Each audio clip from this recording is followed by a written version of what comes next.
Olá pessoal, sejam bem-vindos de volta ao canal. E hoje eu vou contar um caso para vocês que é um dos mais conhecidos aqui do Brasil, que aconteceu mais especificamente na cidade de Abadiânia, em Goiás. Hoje eu vou contar para vocês o caso João de Deus. Então, antes de eu continuar contando esse caso, vou pedir para você não se esquecer de deixar um like aqui para mim, também de se inscrever no meu canal, porque me apoia muito aqui na divulgação dos meus vídeos. Depois de você assistir esse vídeo, vou pedir para que você assista outro aqui do canal, porque provavelmente esse vai ser um vídeo que não vai ser monetizado pela plataforma por causa do conteúdo pesado. Então, vou pedir esse apoio aí para vocês. Fiquem comigo até o final do vídeo e bora para o caso de hoje. João Teixeira de Faria nasceu em Cachoeira de Goiás em 24 de junho de 1942. Ele ficou conhecido popularmente no Brasil como João de Deus, João Curador ou João de Abadiânia. E em outros países ele era chamado John of God. E ele é um autoproclamado médio curandeiro. No início dos anos 50, quando João de Deus ainda era uma criança, uma ponte de madeira foi inaugurada sobre o rio São Patrício para ligar as cidades de Itapaci e Ceres, região noroeste de Goiás. A família dele foi para Itapaci quando ele ainda era bebê e mais tarde iria ser pioneira no povoado de Ponte Nova.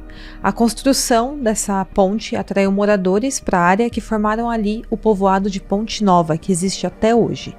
Naquela mesma década, entre os primeiros moradores do povoado estava uma família formada pela cartomante Francisca Teixeira Damas, seu esposo, o alfaiate José Nunes de Faria, conhecido como Juca, e seus 6 filhos.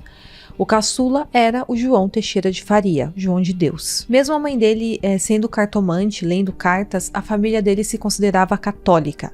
E seu pai era o que se chamava de raizeiro, que é a pessoa que recolhe plantas e que faz a chamada garrafa, que é um remédio natural guardado em garrafas. Na infância, a família tinha poucos recursos e não tinha muitas oportunidades, e eles ainda viviam naquele pequeno povoado onde todos se conheciam, e ali, na verdade, era todo mundo bem pobre, e só tinha o que comer e malemar o que vestir. E ele era uma criança comum que se misturava entre os outros meninos do povoado, e eles se divertiam tomando banho no rio, jogando futebol, e também ele e os seus irmãos ajudaram o pai na função de alfaiate. E segundo a biografia oficial dele, ele teria começado a trabalhar com 6 anos de idade e por isso ele estudou por apenas 2 anos e se considera um analfabeto funcional. Essa história mais tarde não se confirma, mas mais pra frente a gente fala sobre isso. Ainda em Itapaci, na sua juventude, ele já realizava atendimentos espirituais. Ele diz ter despertado para sua mediunidade aos 9 anos de idade e diz que aos 16 ele serviu de médium pela primeira vez na cura de uma outra pessoa. E aí, após a morte do seu pai, ele teve que sair de casa para trabalhar e virou um garimpeiro.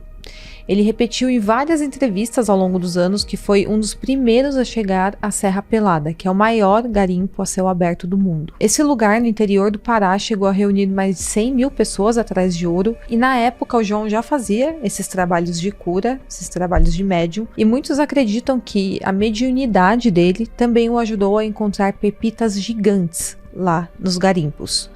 Uma delas pesava mais de 250 quilos. Ele também encontrou lá pedras preciosas e um minério com alto teor de urânio, portanto radioativo. E foi com isso que ele enriqueceu. A partir disso, ele começou a colocar pessoas para garimpar para ele, tanto que hoje ele era dono, ou ainda é, de um garimpo de ouro em Nova Era, em Minas Gerais. A partir disso, ele morou em vários estados até se fixar em Abadiânia, onde dizia receber bons espíritos que realizavam curas através dele, incluindo o espírito do fundador da Companhia de Jesus, chamado Santo Inácio de Loyola. Ele também dizia receber o espírito do Oswaldo Cruz e do médico alemão Dr. Fritz. E essa cidade na época era bem pequena, tinha entre 5 e 6 mil habitantes, e a sua principal atividade econômica era rural. Em 1976, o João fundou em Abadiânia a casa de Dom Inácio de Loyola, onde fazia os seus atendimentos espirituais. Porém, em 5 de novembro de 85, ele foi preso portando em um caminhão 300 quilos de minério radioativo. Esse material é utilizado para fazer armas químicas, então provavelmente o João estava contrabandeando internacionalmente esse produto. E os 3 advogados contratados para defender ele afirmaram que na verdade ele tinha sido enganado, que ele desconhecia que esse material era radioativo e que estaria apenas transportando o minério até um campo de pouso. Ele acabou sendo absolvido da acusação, mas o fato é que toda essa atividade em Serra Pelada enriqueceu muito ele ao longo dos anos. O João, ao longo dos anos, também foi acusado pelo assassinato do taxista Delvanir Cardoso Fonseca, que foi assassinado com um tiro nas costas no dia 27 de janeiro de 1980 em Anápolis. Segundo a Sebastiana Geralda Costa, amiga do taxista, pouco antes disso, o João teria ameaçado tirar a vida desse motorista. E o motivo seria um caso amoroso entre o taxista e a Tereza Cordeiro de Faria, que era a mulher do João na época. A ameaça teria ocorrido 2 meses antes do crime e 2 dias após o assassinato, o João e a Tereza acabaram se separando. O João foi acusado desse crime, mas acabou sendo absolvido por falta de provas. No mesmo ano, ele foi acusado de atentado ao pudor quando foi processado por crime de sedução contra uma adolescente de 16 anos. O processo acabou sendo extinto 6 anos depois por desinteresse da família da menor, e o advogado do João afirmou na época que tudo não passou de uma invenção da família para tentar extorquir dinheiro dele. Porém, com o histórico dele e também com as acusações que vieram depois, muito provavelmente tinha algo ali acontecendo. Então, com todo esse histórico, dá pra ver que o João já era um criminoso desde muitos anos atrás, porém ele conseguiu se safar bem da prisão ao longo dos anos. Mas mesmo assim, ele continuava a sua atividade em Abadiânia. Tudo isso acontecia e ele continuava os seus atendimentos espirituais lá em Abadiânia. Inicialmente ele atendia moradores da cidade e das imediações, mas na medida em que sua notoriedade foi crescendo, ele passou a atender pessoas do Brasil inteiro. E após algumas décadas, visitantes internacionais começaram a aparecer no local, superando até o número de brasileiros que iam até lá. Durante os mais de 40 anos em que atendeu na casa de Abadiânia, ele nunca morou na cidade. Ele sempre morou em Anápolis e ele ia e voltava da cidade ou de carro ou de avião particular, nos dias em que trabalhava em Abadiânia. A casa possuía uma semana útil de 3 dias, funcionando às quartas, quintas e sextas. E a casa leva o nome do Dom Inácio de Loyola porque o João dizia que ele tinha incorporado essa entidade em seu primeiro atendimento em Abadiânia, quando realizou um parto. E durante 40 anos, ele utilizou do espaço ali em Abadiânia para performar suas supostas cirurgias espirituais e também para abusar sexualmente de centenas de vítimas. A economia da cidade cresceu consideravelmente com a presença da casa do João entre o começo dos anos 90 e no final dos anos de 2010, e ao redor cresceu um bairro chamado Lindo Horizonte. E de fato, com a chegada do João em Abadiânia, a cidade cresceu muito economicamente. Era um local que antes não tinha praticamente nada e depois foram sendo construídos hotéis, mercados, açougues, restaurantes. Tinha serviços para taxistas levarem as pessoas até o João e tantas outras coisas que foram crescendo na região para atender todos aqueles turistas que o João de Deus atraía para a cidade. Então, a cidade passou a girar em torno da casa de Dom Inácio, que era a casa que o João de Deus fundou para fazer os seus atendimentos. E isso obviamente deu muito poder para o João na cidade. Ao longo dos anos, a riqueza dele cresceu consideravelmente, sendo dono de inúmeras propriedades, uma delas sendo uma fazenda onde se planta soja e cria gado, com valores que chegam a mais de 2 milhões de reais, além dele ser sócio de um garimpo. Em Abadiânia, ele era ou é até hoje dono de grande parte da cidade, e ele fazia seus atendimentos com um cordão grosso de ouro no pescoço e também um anel enorme de esmeralda no dedo. Além disso, ele tinha carros de luxo e até mesmo um avião de 6 lugares. E essas supostas curas proporcionadas pelos poderes mediúnicos do João atraía multidões a Abadiânia, de forma que o turismo atraído por ele era a principal fonte de renda da cidade. A casa de Dom Inácio tinha mais funcionários do que a sede da administração municipal. Até 2007, o João já havia atendido mais de 8 milhões de pessoas em busca de tratamento. E no local ele realizava o que chamavam de cirurgias espirituais. Ele usava tesouras, bisturis, entre outros materiais de médicos, sem nem ao menos esterilizar aqueles materiais. E inúmeras pessoas saíam de lá e se diziam, de fato, curadas, até mesmo de câncer. Porém, uma coisa interessante é que em setembro de 2015, o próprio João foi diagnosticado com câncer e ele ficou internado no Hospital Sírio-Libanês. E ele fez sua cirurgia com médicos super renomados. Então, estranhamente, ele não quis passar pelos seus próprios métodos espirituais de cura. Ao longo dos anos, celebridades do Brasil e de outros países foram se consultar com o João. A ABC News exibiu uma reportagem sobre o João de Deus no programa Prime Time Live, e o programa contou com 5 pessoas com várias condições médicas para serem atendidos pelo João, incluindo um com síndrome de fadiga crônica e um com tumor cerebral inoperável. Eles foram atendidos pelo João e, na verdade, um dos pacientes que passou pela cirurgia espiritual mostrada na reportagem morreu de complicações 3 anos depois. E outra moça foi declarada curada durante o programa, mas o seu câncer de mama acabou piorando progressivamente e ela acabou falecendo em 2012. Então, há quem acredite em curas por cirurgias espirituais, outras pessoas não acreditam, esse não é o mérito da questão aqui, mas você ir até um local onde um homem utiliza instrumentos médicos sem o mínimo de higiene, sem o mínimo de conhecimento médico, eu acho que aí não depende mais de fé ou não. É fato que aquilo pode ter um resultado catastrófico na sua vida. Mesmo assim, as pessoas iam, passavam pelas cirurgias, algumas pessoas se diziam curadas, outras acabavam piorando a situação. E até a Oprah foi até a Badiânia em 29 de março de 2012 para entrevistar o médium. E ela tomou conhecimento sobre o João quando entrevistou um psicoterapeuta chamado Wayne Dyer, que afirmava ter sido curado de leucemia pelo João. No local, a Oprah meditou, orou e testemunhou as supostas cirurgias espirituais feitas pelo João no local chamado Sala da Entidade. Ela falou que sentiu algo muito forte e muito além do que ela esperava. Além dela foram Bill Clinton, o Lula, a Dilma, o Ronaldo, a Xuxa, o Chico Anísio, até a Badiânia se consultar com o João de Deus. Então, o alcance dele foi gigantesco. Ele ficou conhecido no Brasil inteiro, ele ficou conhecido internacionalmente. E além disso, ele foi para diversos países e juntava multidões que queriam ao menos ver ele de perto.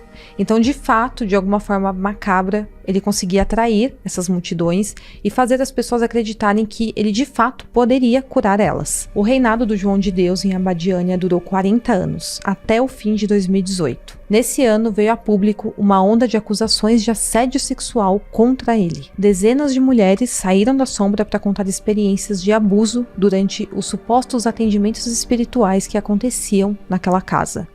E então, finalmente, o castelo de cartas do João de Deus começou a desmoronar. E o que acontecia lá dentro da casa do Dom Inácio é que tinha uma sala separada do João de Deus, e ele, ao longo do dia, selecionava algumas moças em meio à multidão e falava para elas passarem lá mais tarde. E ele falava assim para essas meninas que tinha sentido uma energia nelas, que elas eram médiums, e por isso que ele precisava conversar com elas em particular. Ele então selecionava elas, falava que elas tinham algo de especial, queria dizer isso para elas, e com isso ele atraía elas até aquela salinha separada. E eu tô falando aqui de moças que estavam muito vulneráveis psicologicamente, porque eram pessoas que estavam acompanhando algum ente querido que estava muito doente e por isso tinha ido lá se consultar com o João de Deus para tentar conseguir a cura. Às vezes até entes queridos em estados terminais, em busca de um milagre, ou então elas mesmas estavam em busca de algum tratamento espiritual.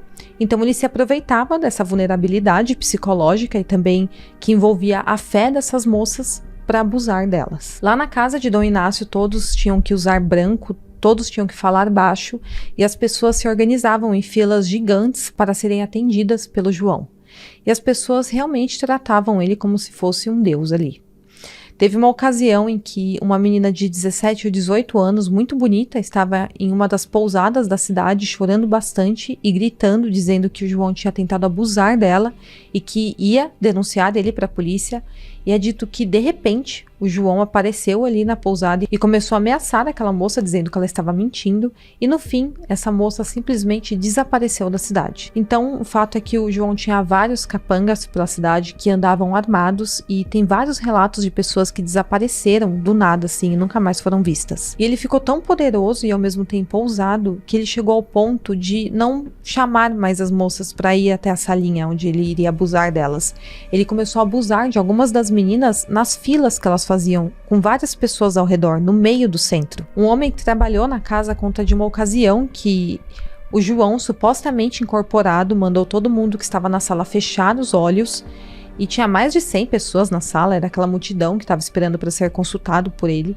E aí ele se aproximou de uma moça que estava na fila e colocou a mão dela dentro da calça dele. Algumas pessoas viram o que aconteceu e quando questionado pelas pessoas que trabalhavam com ele, ele dizia que não tinha feito nada, que quem tinha feito era a entidade que ele estava incorporado. Então, muito antes das denúncias virem a público, muita gente já estava ciente do que estava acontecendo ali, mas ninguém tinha coragem de ir contra o João na cidade, porque sabiam que ele era extremamente poderoso e perigoso. Já tinha comentários na cidade de assassinatos a mando do João, extorsões, ameaças, abusos, mas ninguém tinha coragem de enfrentar ele. Afinal, ele não era apenas um homem poderoso, ele era também um criminoso, ele andava com seus capangas armados pela cidade ameaçando qualquer um que falasse um A contra ele. Além disso, os donos das pousadas eram instruídos a falar para o João quem eram os estrangeiros ricos que tinham no local. Então, as pessoas que tinham dinheiro já era marcada ali desde o começo. E teve uma vez que o João falou para um estrangeiro muito rico, para ele se curar do câncer, teria que comprar um cristal de 50 mil reais. E o estrangeiro, de fato,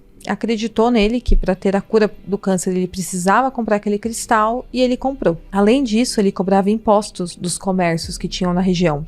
Cada pensão, cada pousada tinha que pagar um salário mínimo por mês para ele. Os taxistas também tinham que dar meio salário mínimo para poderem rodar pela região. E só entrava caravanas que o João autorizava a entrar na cidade, aquelas que davam algum dinheiro para ele. Também foi descoberto que atores foram contratados para fingir serem doentes, se curando ali durante o atendimento espiritual. E além disso, mortes e assassinatos ficaram sem explicação, pessoas começaram a simplesmente desaparecer. Então lá em Abadiânia são comuns os relatos sobre pessoas que sumiram após se indispor de alguma forma com o João. E além disso, diversos moradores tiveram seus bens confiscados por capangas após brigar com ele. E quem passava pela casa de Dom Inácio tinha que assinar um documento onde dizia que a pessoa estava passando por algum procedimento médico no local, por livre e espontânea vontade, e caso a pessoa viesse a óbito em Abadiânia, esse documento garantia que o corpo não poderia ser trasladado para lugar nenhum e tinha que ser enterrado na cidade com todo o serviço funerário feita pela casa funerária que o dono era o João de Deus.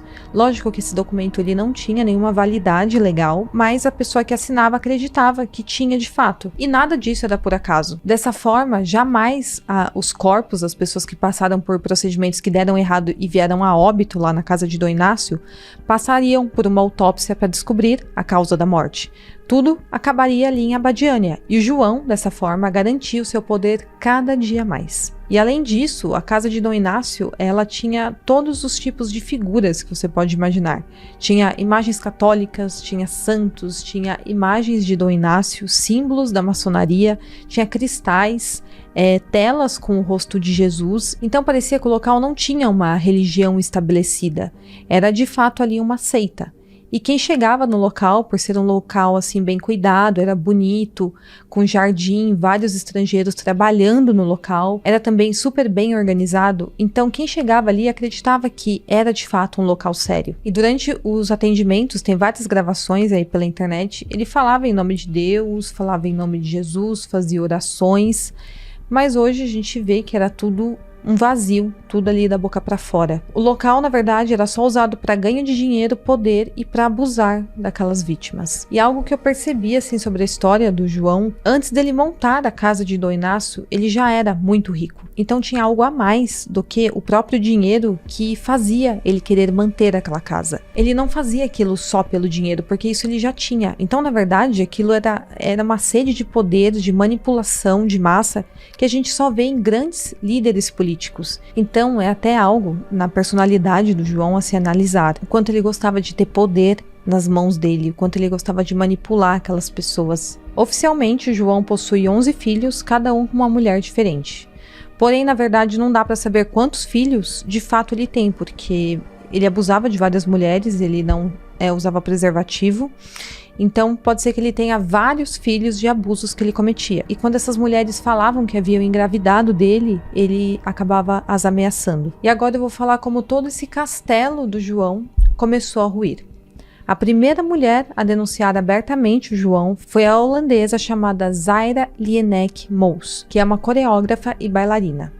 Ela foi até Abadiânia para receber uma cura espiritual por traumas sofridos por outros abusos que ela já tinha passado, e lá ela acabou sendo abusada pelo João. Ela falou que após o ato, ele se limpou, a levou a um escritório, abriu um armário de pedras preciosas e mandou ela escolher a pedra que ela mais gostasse, na intenção de obter o seu silêncio. Ao todo, ela ficou 3 semanas na cidade e após a sequência de abusos que ela sofreu em Abadiânia, ela disse que passou 4 anos negando para si mesma o que tinha acontecido, até que ela decidiu falar aquilo que tinha acontecido para ajudar outras mulheres. Ela fez a primeira denúncia contra o João de Deus em maio de 2018, em um texto que ela publicou no seu perfil do Facebook, e a notícia logo começou a se espalhar nos grupos e mulheres que também tinham sofrido os mesmos abusos do João ficaram sabendo do relato dela. E foi uma assistente do programa que o Pedro Bial tinha na época que tomou o conhecimento desse relato. E os primeiros 10 relatos de vítimas do João de Deus foram divulgados pelo programa Conversa com Bial da Rede Globo.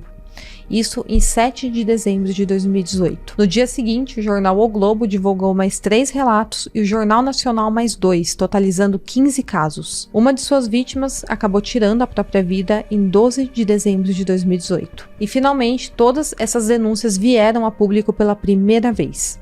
Após esses programas irem ao ar, 300 mulheres o acusaram das mesmas coisas. A grande quantidade de denúncias, mais de 300, levou os Ministérios Públicos de São Paulo e Goiás a criar, em 10 de dezembro daquele ano, uma força-tarefa de investigação para apurar os crimes, e canais específicos foram criados para receber essas denúncias. A força-tarefa recebeu um total de 330 mensagens e contatos por telefone desde que abriu canais específicos para isso. A própria filha do João de Deus, chamada Dalva Teixeira, o acusou, dizendo que tinha sido abusada por ele desde criança. Logo, quando essa notícia explodiu, a cidade de Abadiânia recebeu milhares de repórteres de todas as emissoras e na tarde de 12 de dezembro, o Ministério Público de Goiás pediu a prisão preventiva dele. E ainda assim, ele compareceu na casa de Dom Inácio e tinha vários repórteres ali na porta esperando por ele. Naquela ocasião, ele se declarou inocente e ele estava no meio de várias pessoas que estavam protegendo ele, que ainda acreditavam na inocência dele. E em 14 de dezembro, a Justiça de Goiás decretou sua prisão preventiva por abuso e importunação sexual de centenas de mulheres. Dia 15, ele foi considerado foragido e no dia seguinte, ele se entregou para a polícia. O João ficou preso entre dezembro de 2018 e março de 2020, no Complexo Prisional de Aparecida de Goiânia, mas deixou o presídio para cumprir pena em regime domiciliar por pertencer ao grupo de risco.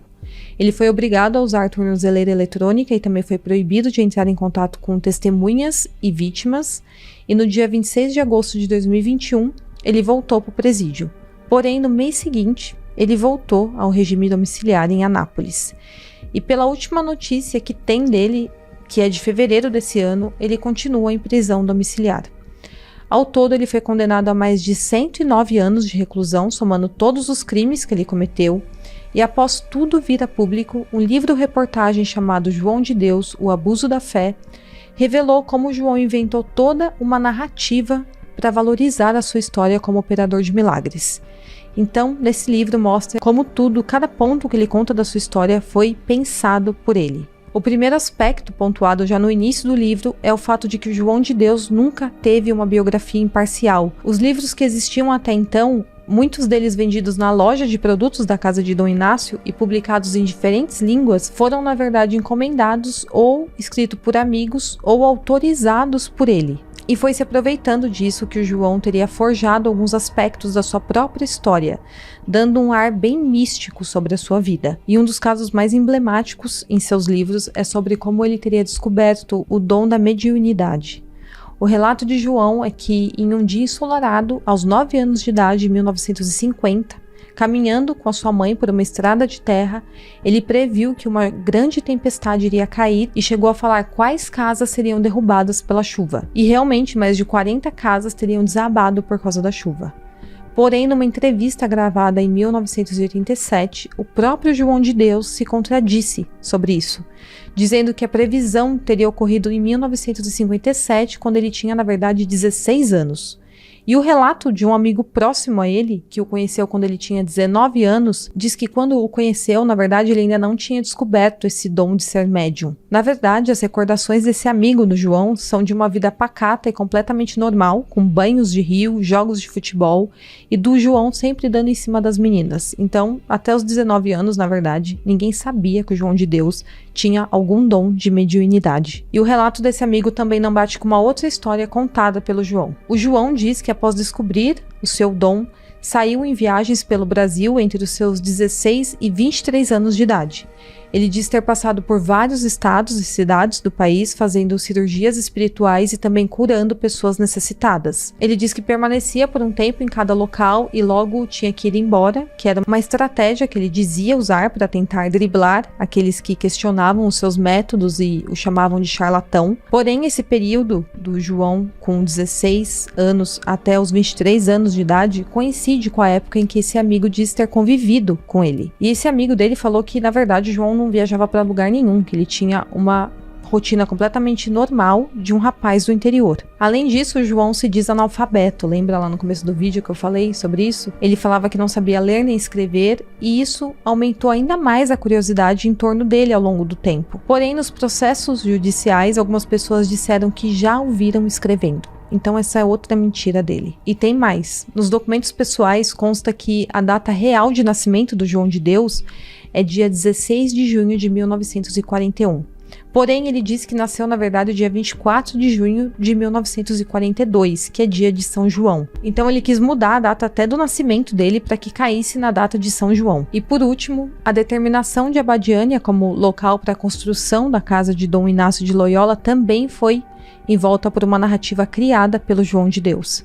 Ele sempre disse que a escolha da cidade estava associada a uma mensagem psicografada pelo espírito de Bezerra de Menezes, que teria falado até sobre a necessidade de uma cachoeira próxima ao terreno. Ele também disse que essa mensagem foi corroborada mais tarde por uma orientação dada pelo Chico Xavier em um bilhete datado de 1993, porém a realidade é um pouco diferente.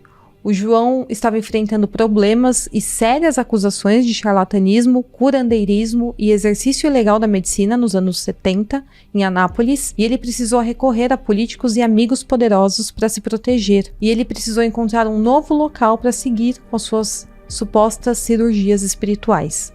A Abadiânia, na época, era uma cidade bem pequenininha, conforme eu falei, sem uma vocação específica, tampouco com uma atividade capaz de melhorar a economia local. Então, na verdade, a ida do João para essa cidade não passou de um encontro de interesses. O João precisava urgentemente de uma nova cidade para atuar e o prefeito de Abadiânia viu nele uma possibilidade de atrair pessoas para a região, assim aumentando o fluxo e a circulação de dinheiro no município. E aí, com a promessa de proteção das autoridades locais, sem questionamentos sobre sua atividade, o João se instalou naquela cidade e fez tudo o que fez em Abadiânia. A cidade foi palco da grande maioria dos crimes cometidos por ele, onde até 2018 ele passou completamente ileso. Tudo isso graças à sua rede de contatos e também à influência que ele criou ao longo do tempo. Bom, pessoal, então esse é o vídeo de hoje. Espero muito que vocês tenham gostado. Não esqueça de curtir e se inscrever no meu canal e até o próximo caso.